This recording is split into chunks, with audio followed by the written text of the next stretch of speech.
Bismillahirrahmanirrahim. Assalamualaikum warahmatullahi wabarakatuh.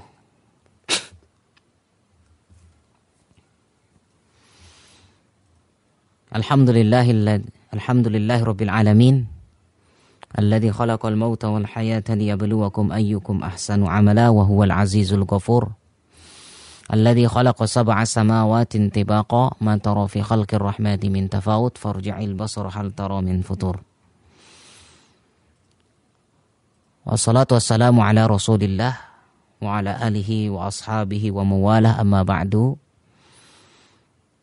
Raditu billahi rabba wa bil islami dina wa bi muhammadin nabiyya wa rasulah. Rabbana zidna ilma warzuqna fahma. Allahumma arinal haqqa haqqa warzuqna ittiba'ah wa arinal batila batila warzuqna ijtinabah. Kaum muslimin dan muslimat yang dimuliakan oleh Allah Subhanahu wa taala. Alhamdulillahirabbil alamin. Kita memuji Allah Subhanahu wa taala pada malam hari ini. Begitu banyak nikmat yang Allah Subhanahu wa taala berikan, limpahkan kepada kita semuanya. Sehingga pada malam hari ini kita Masya Allah tetap dalam keadaan sehat walafiat. Bahkan Masya Allah kita baru saja sudah melaksanakan sholat maghrib.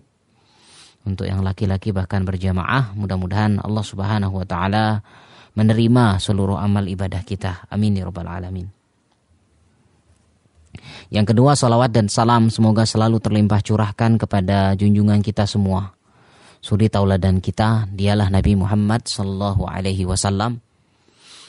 Begitu juga kepada seluruh para sahabatnya, para pengikutnya hingga akhir zaman.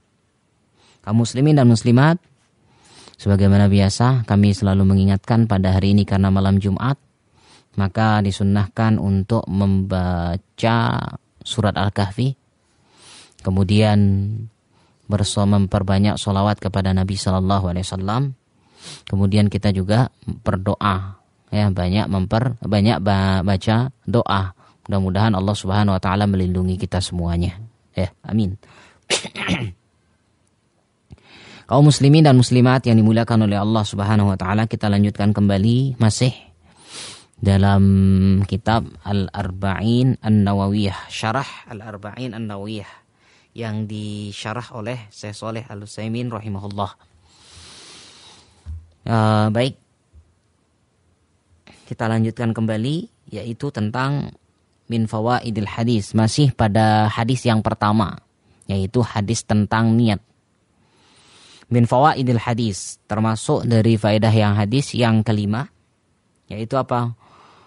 Qarana Rasul sallallahu alaihi wasallam ma'allahi ta'ala bil wawi. Bahwasanya qarnur Rasuli sallallahu alaihi wasallam ma'allahi ta'ala bil wawi. Jadi kata Rasul di sini ya, kata Rasul di sini kan digandengkan dengan Allah Subhanahu wa taala dengan kata wa. Ya kan? Faman kanat hijratuhu ilallahi wa hijratuhu ilallahi wa rasulihi fa hijratuhu ilallahi wa rasulih. Ada kata-kata wa. Artinya kalimat Rasul, kata Rasul digandengkan dengan kata Allah Subhanahu wa taala. Haitsu qala, yang dimana di dalam sabda Rasul ilallahi wa rasulih, maka hijrahnya terhitung kepada Allah, untuk Allah dan Rasul. Walam yakul summa rasuluh, dan tidak dikatakan summa kemudian Rasul, karena antara wa dengan kemudian itu berbeda,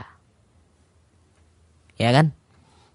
Jadi antara kata wa dengan ma itu wa dengan summa. Wa artinya dan, summa artinya kemudian. Kalau kemudian itu biasanya menunjukkan berurutan. Kalau wa belum tentu, kan begitu ya. Itu salah satu salah satu hikmahnya. Ya. Baik, di sini kenapa tidak dikatakan walam yakul summa rasuluh, kemudian rasulnya, ma'anna rajulan qala lir Rasul sallallahu alaihi wasallam, padahal pernah seseorang ya berkata kepada Rasul sallallahu alaihi wasallam, masya Allah wa syi'ta. Seseorang itu mengatakan sesuai dengan kehendak Allah dan kehendakmu Rasul, ya, kehendakmu wahai Nabi. Faqala, maka Nabi menegurnya, dia mengatakan apa? Bal masya Allah wahdah. Ditegur sama Allah, ditegur sama Rasul SAW, ucapkanlah, ucapkan apa? Kan tapi katakan masya Allah, ya, bahwasanya masya Allah apa yang dikehendaki oleh Allah Subhanahu wa taala, wahdah, satu-satunya zat. Tidak ada digandengkan kata Rasul. Apa bedanya? Amma ma yata'allaku bisyari'ah fayu'abbiru anhu bilwawi. Maka apabila yang ingin dikatakan itu adalah yang berkaitan dengan hukum, ya, sekali lagi, apabila kalimat yang ingin disampaikan itu adalah kalimat tentang masalah hukum syariat, maka diucapkan dengan kata wa. Li'anna ma sadara 'anin Nabi sallallahu alaihi wasallam minasyar'i kalladzi sadara minallahi ta'ala. Sesungguhnya apa yang keluar dari Nabi sallallahu alaihi wasallam berupa syariat itu sama saja itu sebenarnya keluar dari Allah Subhanahu wa taala. Sebagaimana firman-Nya yang mengatakan apa? Ya. Kama qala ta'ala may yuti'ir rasul faqad ata Allah. Siapa yang mentaati Rasul maka dia mentaati Allah. Ya kan? Wa ammal umurul kauniyah, adapun tentang perkara alam. Kalau tadi kan perkara hukum. Sekarang kalau dia perkara alam, kauniyah, pengaturan. Fala yajuzu an yuqarrina ma'allahi ahadun bil wawi abada. Maka enggak boleh. Enggak boleh apa? Mengkorankan, menggandengkan kata Allah dengan kata wa abadan. Artinya ada yang berkehendak selain Allah Subhanahu wa taala tentang masalah apa? Perkara kauniyah alam ini. Kalau syariat boleh. Ya. Li'anna kulla syai'in tahta iradatillah. Kenapa? Karena segala sesuatu itu di bawah kehendak atau di bawah iradatnya Allah Subhanahu wa taala wa masyiatihi, dan kehendaknya. Ya, berbeda. Fa idza qala qail, maka ketika ada seseorang yang mengatakan hal yanzilul matar ghadan, apakah besok akan turun hujan? Ini kan berarti perkara hujan, ya. Maka faqila Allahu wa rasuluhu a'lam fa hadza khata. Apabila dikatakan, dia mengatakan, ada orang yang bertanya, apakah besok akan turun hujan? Dia mengatakan Allah dan Rasulnya yang tahu. Maka ini ucapan salah. Ya, li'anna Rasul sallallahu alaihi wasallam laisa indahu ilmun bihadza. Kenapa? Karena Rasul tidak punya ilmu tentang hal ini. Ya, mas'alatun, berbeda berbicara tentang hukum. Wa idza qala hal hadza haramun aw halal. Apakah ini halal atau ini haram? Ini berbicara hukum. Maka Allah wa rasulu alam fa hadza sahih. Ini tidak apa-apa. Kenapa? Karena memang perkara halal dan haram memang yang tahu adalah Allah dan Rasulnya, penetapannya.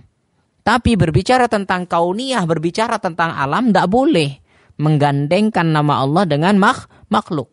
Karena apa? Semua yang bergerak di muka bumi ini, semua yang bergerak di alam ini, itu semua atas dasar kehendak Allah Subhanahu wa taala. Lianna hukmar Rasul sallallahu alaihi wasallam fil umuri syar'iyyah hukmullah. Kenapa? Karena hukum Rasul sallallahu alaihi wasallam dalam masalah hukum syariat, ya, maka itu sama dengan hukumnya Allah. Sebagaimana tadi ayat yang mengatakan barang siapa yang mentaati Rasul maka sesungguhnya dia taat kepada Allah. Dan Allah sudah katakan wa ma yantiqu anil hawa, tidaklah Rasul itu mengucapkan berdasarkan hawa nafsunya, tidak. Tapi memang itu semua in huwa illa wahyu yuha, tetapi itu adalah wahyu. Ya. Baik. Ayyuhuma afdal? Sekarang ada sebuah pertanyaan, masalah. Mana yang lebih baik? Al-ilmu amil jihad. Apakah ilmu atau berjihad? Ya, mencari ilmu atau berjihad fisabilillah. Mana yang lebih baik? Al-jawab, maka jawabannya al-ilmu min haitsu ilmin afdalu minal jihad fisabilillah. Ya, bahwasannya ilmu itu dari sisi dia keilmuan, ya, maka ilmu itu lebih afdal daripada jihad. Li'annan nas, kenapa? Karena manusia kullahu muhtajuna ilal ilm. Kenapa? Karena semua manusia butuh yang namanya ilmu. Kalau jihad tidak. Tapi kalau manusia butuhnya semuanya kepada ilmu. Wa qad qala al-Imamu Ahmad. Sehingga Imam Ahmad sendiri mengatakan, al-ilmu la ya'diluhu syai'un liman sahhat niyatuhu. Bahwasanya menuntut ilmu itu tidak ada, ya, tidak ada sesuatu pun yang dapat menyainginya bagi siapa yang benar niatnya. Artinya apa? Orang kalau menuntut ilmu niatannya benar untuk menuntut ilmu, maka tidak ada amalan yang mampu mencapai pahala menuntut ilmu. Maka tapi dengan syarat apa? Liman sahhat niyatuhu. Siapa yang memang benar terhadap niatnya. Tidak ada kebohongan. Ya. Wala yumkinu abada. Dan beliau Syekh Muhammad Al-Utsaimin rahimahullah mengatakan, tidak mungkin, selamanya tidak mungkin an yakunal jihad fardu ain. Tidak mungkin berubah menjadi fardu ain. Liqaulillahi ta'ala, sebagaimana firman Allah Ta'ala mengatakan, wa ma kanal mu'minuna liyanfiru kaffah. Ya, tidaklah patut seorang muslim semuanya pergi berperang. Tidak semuanya pergi berperang. Falau kana fardu ainin, kalau seandainya fardu ain, ya, la wajaba ala jami'il muslimin, maka wajib bagi seluruh kaum muslimin. Berbeda dengan sholat. Kalau sholat semuanya wajib, tidak bisa diwakilkan. Berbeda dengan jihad. Ya. Faqala ta'ala, maka Allah katakan, falaula nafara min kulli firqatin minhum ta'ifatun. Ya, dalam surat At-Taubah ayat 122 masih dilanjutkan dengan yang tadi, ya. Falaula nafara min kulli firqatin minhum ta'ifatun liyatafaqahu fid din. Hendaklah sebagian dari setiap firqah, kelompok, minhum, dari mereka apa? Yaitu agar apa? Untuk menuntut ilmu. Artinya jangan semua berangkat perang. Artinya ada sebagian, ya, yang mereka menuntut ilmu. Tujuannya apa? Liyatafaqahu fid din waliyundziru qaumahum.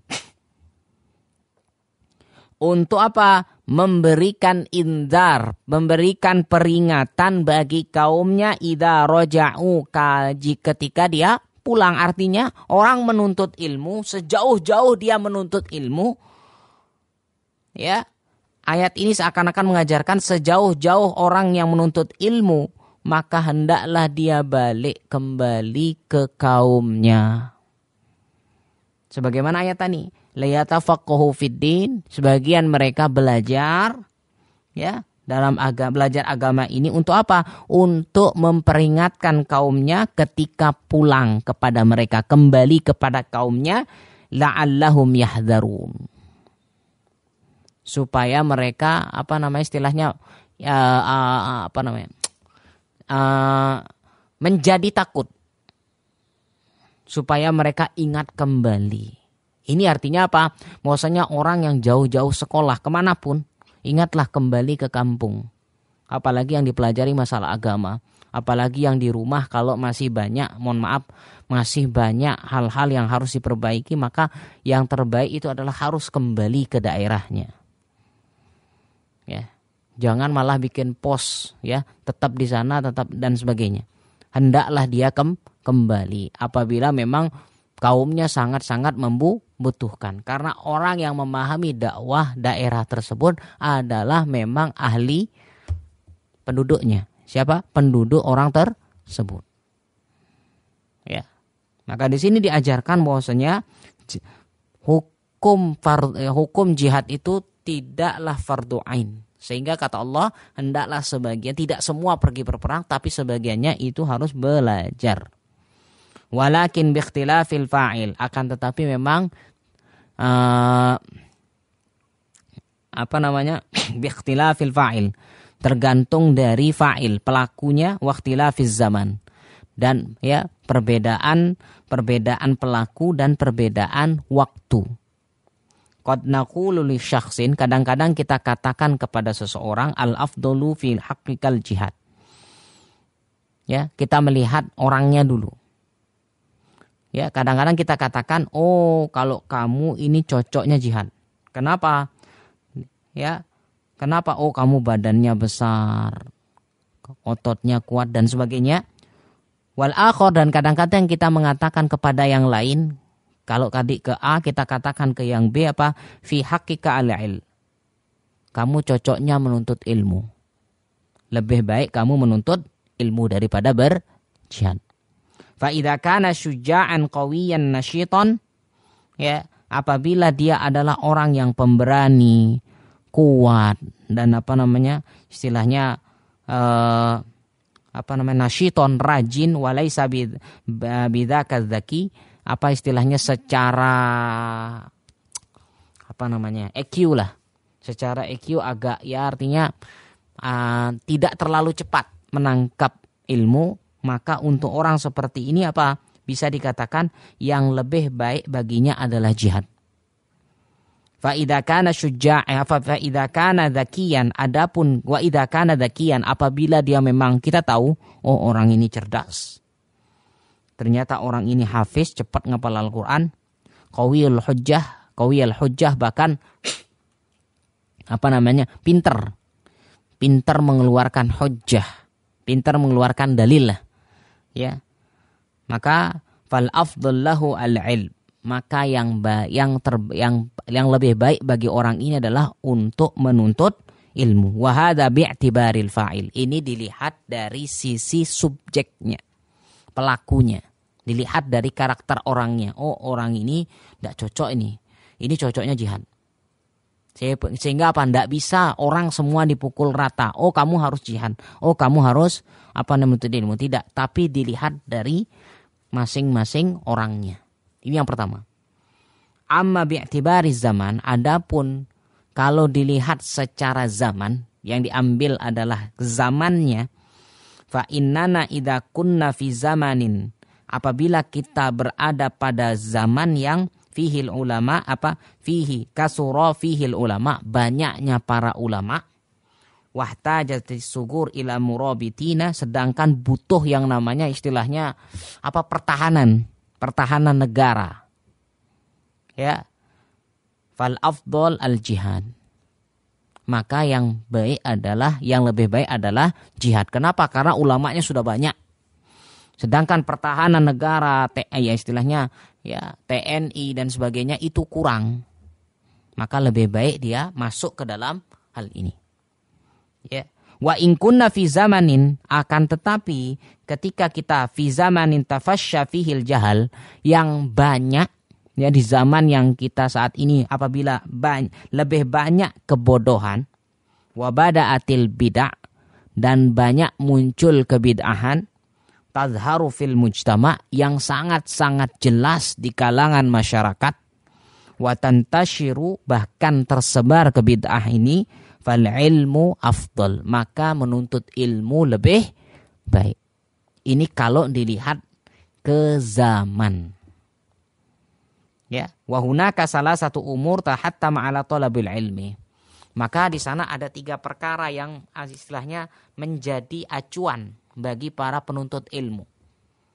Ya, apa alasannya lebih baik menuntut ilmu di zaman seperti apa? Yang pertama bid'aun bada'at tazharu syururiha, yang mana kebid'ahan yang muncul.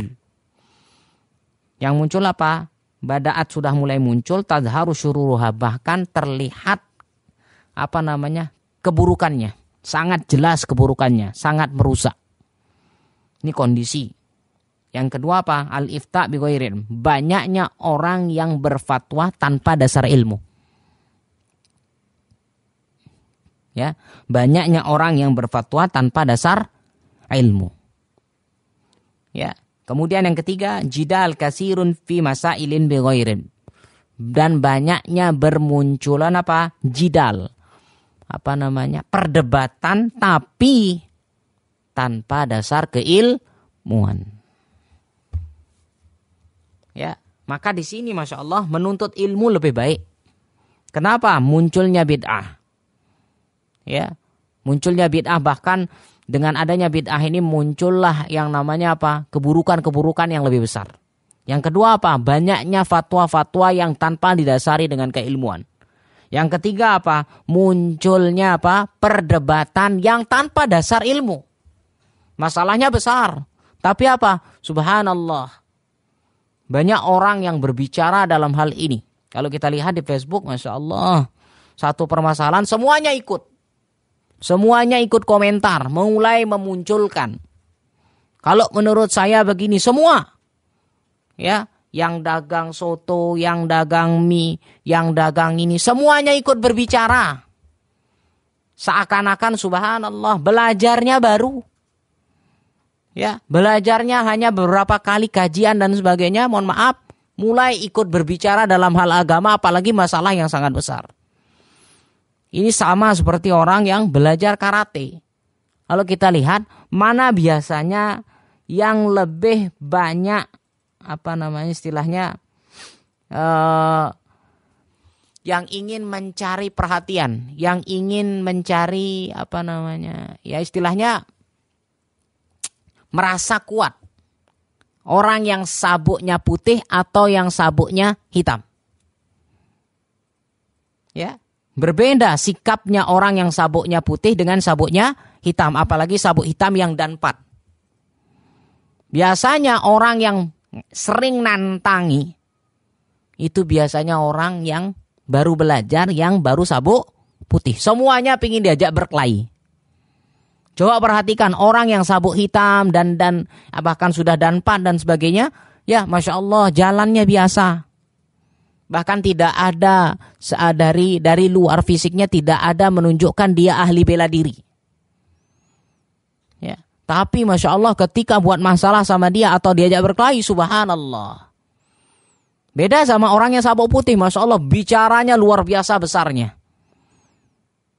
Ya, mulai berbicara, kalau menurutku begini, subhanallah. Ini yang banyak muncul, jidal. Terbanyak terjadi perdebatan. Bahkan di Facebook saat ini Masya Allah banyak yang mengomentari, semuanya atas dasar tidak ada keilmuan. Ini yang berbahaya. Apalagi orang-orang yang di luar Islam, bahkan orang-orang yang baru belajar atau orang yang baru masuk Islam melihat kondisi seperti ini, melihat di Facebook kok bertengkar begini, ini komentarnya kok begini-begini, ikut muncul juga. Ada yang memang terpancing, terprovokasi, ada yang tidak. Ini yang parah, sehingga apa muncul hal-hal yang sangat-sangat bahaya terhadap hal ini. Maka apabila dia hidup di zaman ini, maka menuntut ilmu itu lebih baik. Ya, saya rasa kita bisa menimbang kita di zaman mana saat ini. Ya, di zaman yang apakah pertahanannya kurang atau di zaman yang munculnya atau ilmunya mulai berkurang. Allahu alam. Ya, tentu saya rasa bahwasanya kita semua karena masing-masing di daerah kita tentunya berbeda. Ya, di kampung kita masalahnya berbeda-beda. Apabila di kampung kita yang kurang adalah ilmunya, ya sudah. Silahkan untuk menuntut ilmu itu lebih baik. Allahu alam. Wa idza lam yakun murajjahun fal afdal al-ilm. Apabila memang tidak jelas.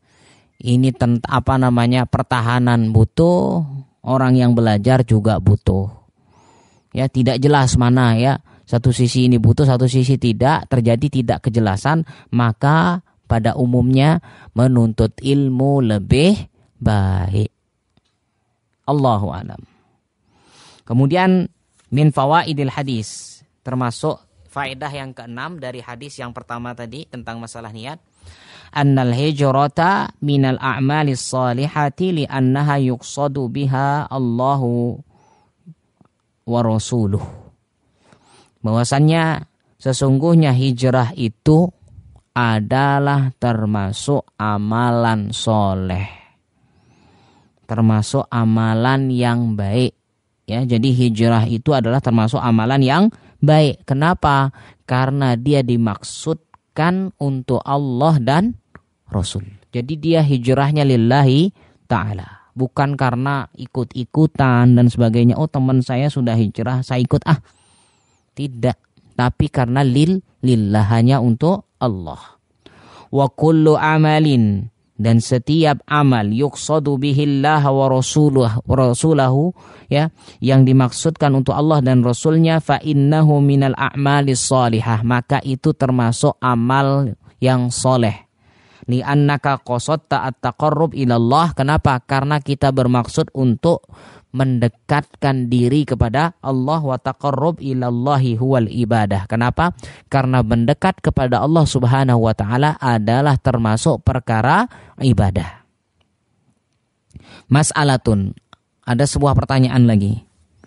Halil hijratu wajibatun au mustahabbah?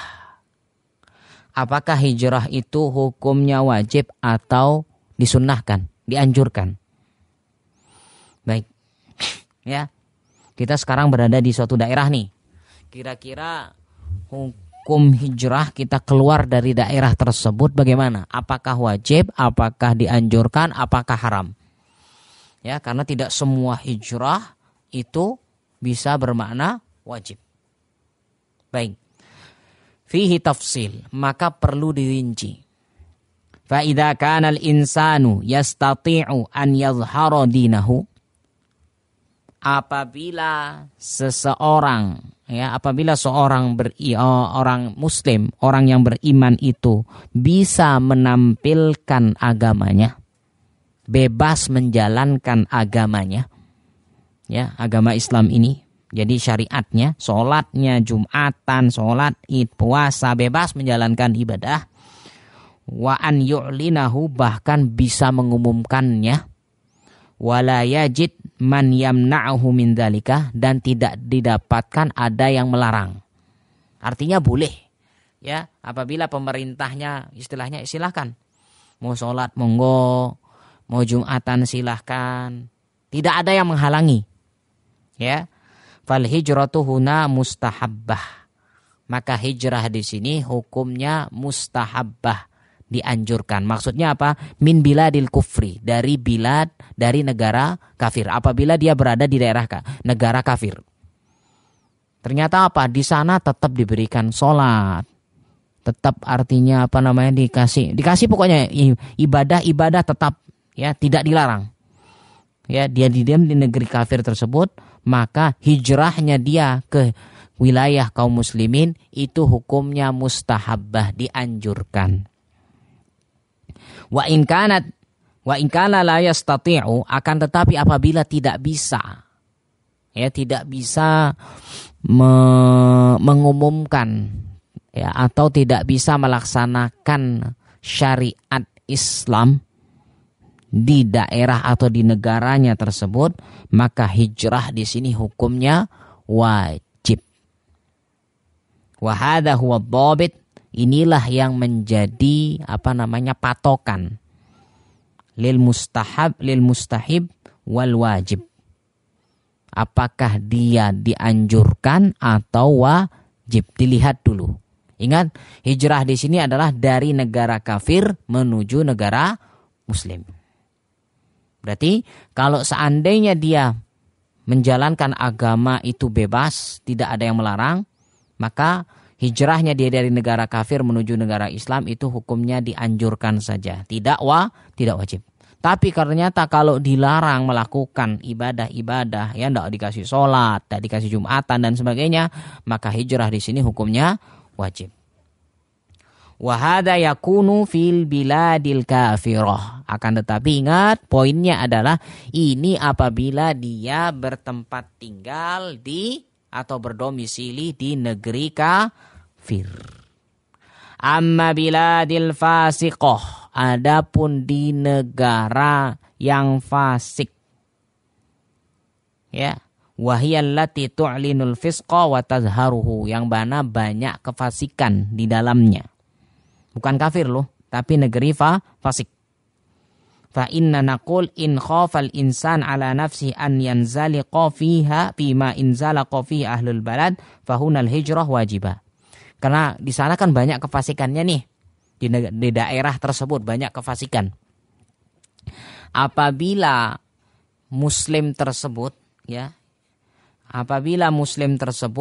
dia takut akan terjerumus atau terpleset sebagaimana penduduk di sana, penduduknya kan banyak kefasikan juga, ternyata ditakutkan ikut melakukan hal tersebut, maka hijrah di sini hukumnya wajib. Wa in lam yakhaf, akan tetapi apabila dia tidak takut, tadi kan dia takut. Apabila dia tidak takut, fatakunu ghairu wajibah.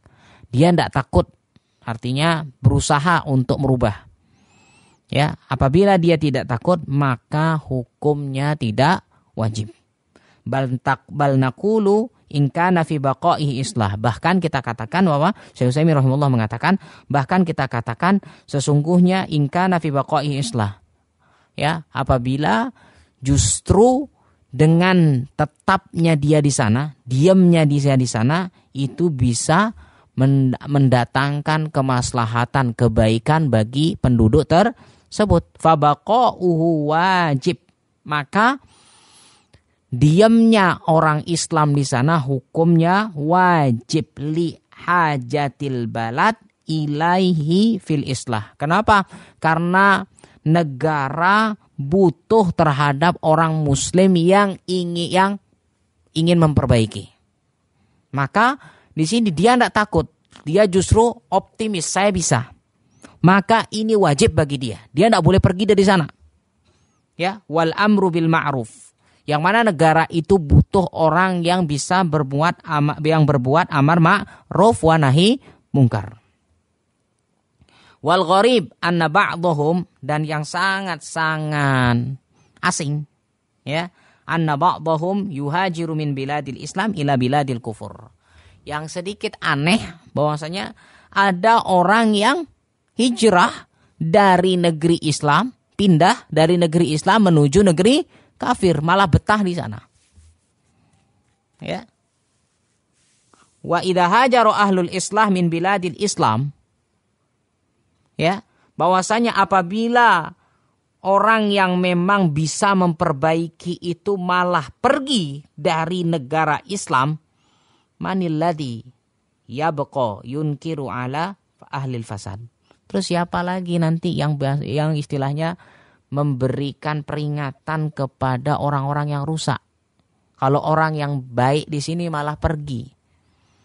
Maka di sini jangan sampai, kalau dia memang bisa memperbaiki, hendaklah dia jangan pergi. Kenapa? Karena wajib bagi dia untuk memberikan peringatan dan berusaha untuk jangan ngambul di kampungnya. Ya, jangan ngambek di daerahnya, jangan ngambek. Ya, baru diginikan sedikit sudah lari, baru kabur dan sebagainya. Sudah enggak mau ceramah lagi di sana, enggak mau ngisi-ngisi dan sebagainya. Ngambul, ngambek. Ya. Dia akhirnya mencari daerah yang dan sebagainya. Ini akhirnya apa? Terus siapa lagi? Kalau bukan dia yang perbaiki, siapa lagi? Ya. Wa rubbama tanhadirul bilad aksar bisabab qillati ahlil islah. Akhirnya apa? Malah negara tersebut karena orang yang memperbaiki malah pergi. Justru apa? Akhirnya apa? Negara tersebut apa? Akhirnya malah lebih parah. Qillat ahlil islah wa kasratu ahlil fasad wal fisq. Justru yang banyak adalah ahlil fasad, orang yang banyak ingin merusak dan menyebarkan kefasikan. Ya. Yang menyebarkan kebaikan malah pergi. Ini kan salah. Artinya apa? Mau tidak mau kita harus bertahan. Orang yang memang memiliki kemampuan untuk bisa memperbaiki, janganlah dia pergi dari daerah tersebut. Kalau bukan dia yang perbaiki, entah siapa lagi. Kenapa? Yang muncul malah yang merusak. Ya, dan memang betul-betul butuh yang namanya pertahanan, butuh yang namanya kesabaran. Masya Allah, mudah-mudahan kita dilimpahkan kesabaran ini. Ya, sangat butuh yang namanya kesabaran. Masya Allah, mudah-mudahan Allah limpahkan kita kesabaran ini. Ya, karena memang Masya Allah tantangan dakwah ini sangat luar biasa. Karena ketika dakwah ini disampaikan, dakwah sunnah ini tidak semua orang langsung menerima secara baik, tidak. Pasti akan ada tantangannya, pasti akan ada rintangannya, ujiannya, pasti segala macam akan ada. Maka kita harus bersiap dalam hal ini.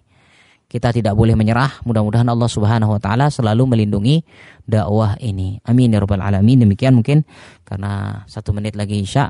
Demikian yang bisa kami sampaikan. InsyaAllah nanti kita lanjutkan kembali pada pertemuan berikutnya. Kita akhiri dulu. Barakallahu fikum wa sallallahu ala nabiyina Muhammad. Subhanakallahumma bihamdika asyhadu an la ilaha illa anta astaghfiruka wa atubu ilaik. Assalamualaikum warahmatullahi wabarakatuh.